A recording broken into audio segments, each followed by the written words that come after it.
안녕하세요. 좋은 아침입니다. 오늘은 빌레몬서를 보려고 하는데요. 이 빌레몬서는 1장으로 되어 있는 굉장히 짧은 편지로 바울이 로마 감옥에 있을 때 자신의 친구 빌레몬에게 쓴 개인적인 편지라고 보시면 되거든요. 자, 이 편지를 쓸 당시 바울은 로마에서 이제 자택구금 상태에 있었을 때였고, 그래서 여러 사람들이 바울을 찾아서 만날 수 있는 그런 상황이었다는 걸 알고 계시면 좋을 것 같아요.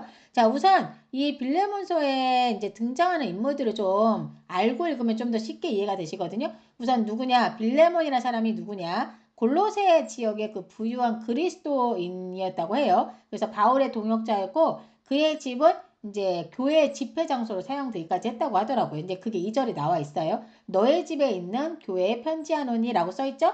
자, 한마디로 빌레몬은 교회 지도자급 정도로 바울의 신실한 동역자였던 거예요. 자, 이어서 오네시모라는 인물이 거론이 되는데 자, 이 사람은 누구냐 하면 바로 빌레몬의 집에 있던 종이었던 거예요. 도망친 종이었습니다. 도망친 종. 이 종이 주인에게서 도망쳤는데 그 도망 과정에서 그 도망 전에도 빌레몬에게 좀 해를 끼쳤던 것 같고 빌레몬의 재산을 훔쳐가지고 도망쳤을 가능성이 높아 보이더라고. 그게 1장 18절에서 알 수 있어요. 그가 만일 너에게 불의를 행하였거나 빚진 것이 있거든 이것을 내 앞으로 계산하라라고 바울이 말하거든요. 그러니까 여기서 불의를 행하다라는 말이 헬라어로 보면 손해를 끼치고 또 잘못을 저지름이라는 그런 의미가 있다고 하더라고요. 그러니까 이게 당시에는 로마 도망 노예가 주인에게서 재산을 훔치거나 달아날 때 쓰는 그때 쓰는 표현이라고 하는 걸 보니까 그래서 이제 이 오네시모가 빌레몬의 재산을 훔쳤을 가능성이 있다라고 보는 거죠. 자, 어쨌든 이 오네시모는 빌레몬의 종으로 도망 노예인 겁니다. 도망 노예.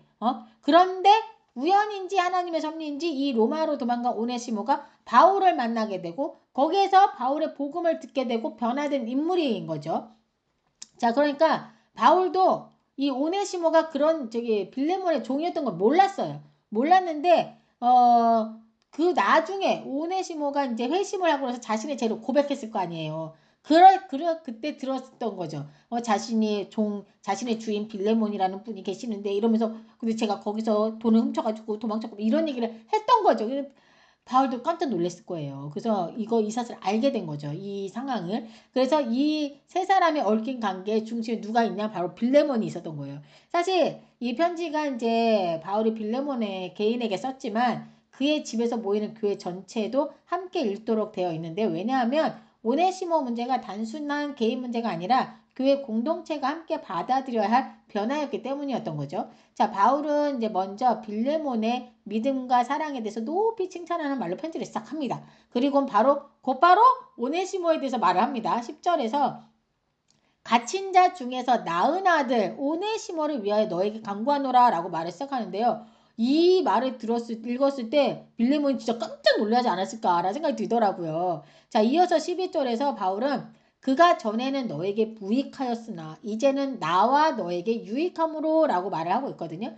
여러분 그 오네시모라는 이름의 뜻이 유익한 자라는 뜻이라고 하더라고요. 그래서 바울은 지금 이 이름을 가지고 말을 하고 있는 거예요. 예전에는 그가 그의 이름에 맞지 않게 도망자가 되고 패를 끼치고 문제를 만들었던 사람이었지만 이제는 복음으로 말미암아서 진짜 유익한 자가 되었다라고 말하고 있는 거죠.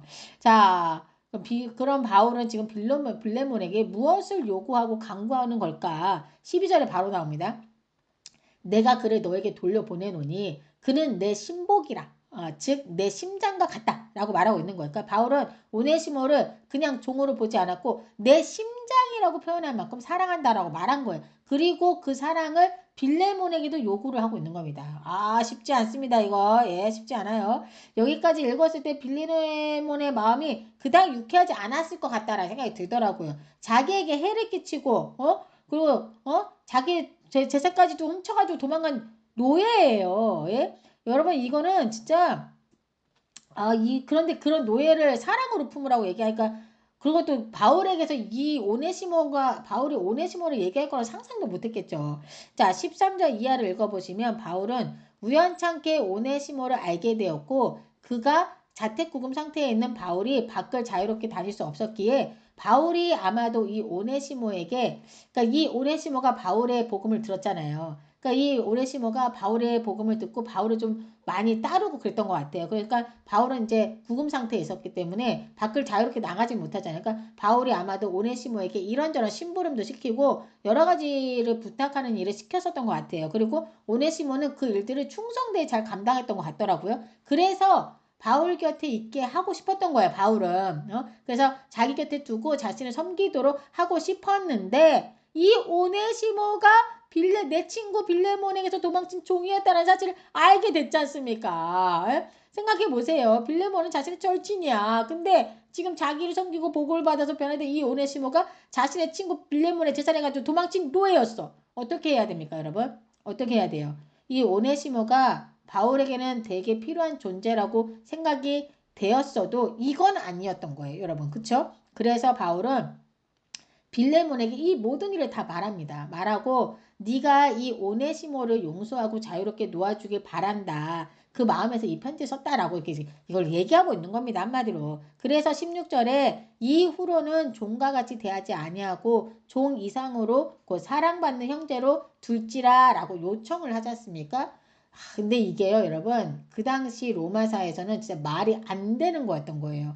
당시 로마사에서 도망간 종을 다시 받아준다는 것도 있을 수 없는 일이고 그냥 죽는 거지. 죽이는 거예요. 근데 지금 그를 종으로 대하지 말고 형제로 부르라는 건 이건 완전히 뒤집어질 만한 그런 일이었던 거죠. 그냥 인간적으로 보면 빌레몬이 굉장히 당혹스럽고 불쾌했을 수 있었겠다라는 생각이 좀 들었거든요. 네, 더군다나 17절에서 네가 나를 동역자로 알고 있잖냐. 그러니 그를 영접하기를 나를 대하게 해달라고까지 요청하고 있습니다.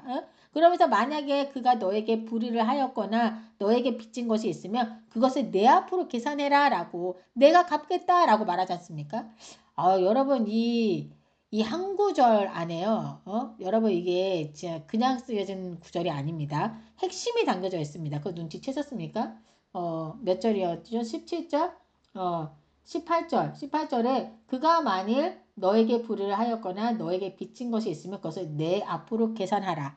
요 말은요. 예수님께서 우리의 죗값을 대신 지신 것처럼 바울은 오네시모의 빚을 대신 갚겠다라고 말하고 있는 겁니다. 바울은 지금 빌레몬에게 오네시모에게 관대하게 대해달라는 것이 아니라 우리가 전해들은 그 예수님의 그 사랑과 용서 그거를 빌레몬에게 그 사랑을 빌레몬에게도 너도 이와 같이 예수님의 용서와 그 사랑을 실천해주면 안 되겠니? 라고 이제 부탁하고 있는 거죠. 20절 이하에서 바울은 오 형제여 나로 주 안에서 너로 말미암아 기쁨을 얻게 하고 내 마음이 그리스도 안에서 평안하게 하라. 나는 너가 순종할 것을 확신함으로 너에게 썼노니 너가 내게 말하는 것보다 더 행할 줄을 내가 아노라 라고 말하지 않습니까? 그러니까 바울은 빌레몬이 어떤 사람인지 잘 알고 있었기에 그래서 이런 쉽지 않은 요구를 빌레몬에게 했지만 빌레몬이 이것도 들어줄 거라고 생각하고 이 편지를 썼던 거예요.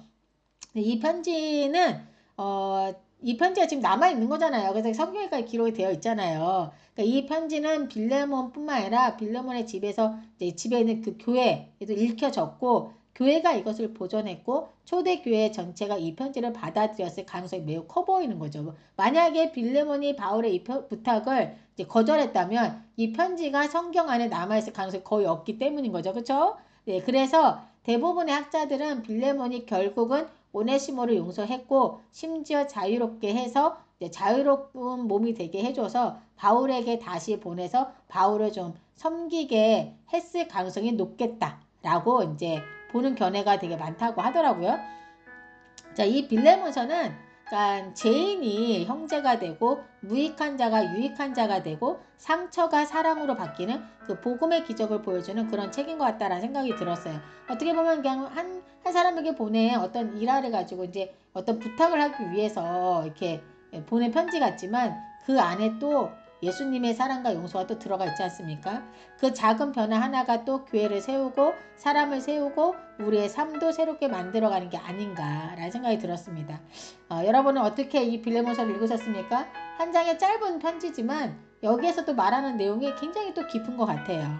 여러분들도 좋은 깨달음이 있기를 바라고 이 시간 함께 기도하고 마치도록 하겠습니다. 주님 감사합니다. 빌레몬서를 통해 복음의 사랑과 용서의 능력을 다시 보게 하심에 감사를 드립니다.